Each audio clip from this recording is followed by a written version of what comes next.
তো ডাক্তার এক পর্যায়ে বলে যে আপনার মাকে যদি বাঁচাতে হয় তাহলে 3 দিনের মধ্যে 10 লাখ টাকা জোগাড় করতে হবে।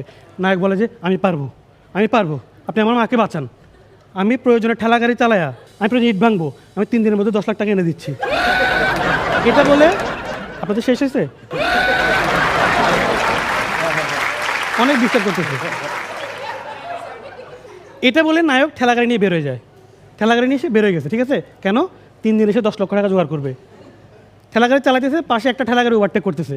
কি রে, ডাক্তার সাহেব নিজে ঠেলা গাড়ি চালাইতেছে। ডাক্তার সাহেব আপনি ঠেলা গাড়ি চালাইতেছেন? হ্যাঁ, তুই যদি 3 দিনে 10 লাখ টাকা কামাইতে পারিস ঠেলা গাড়ি চালাইয়া, আমি আর ডাক্তারি করে কী করবো?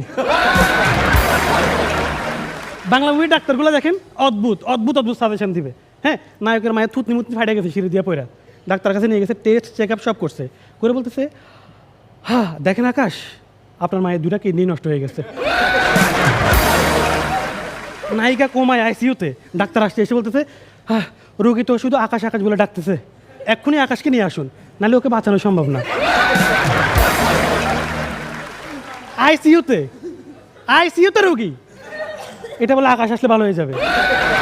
তো আপনারা যারা এমবিবিএস করতেছেন, পড়াশোনা বাদ দিয়ে আকাশটা খুঁজতে বেরোন।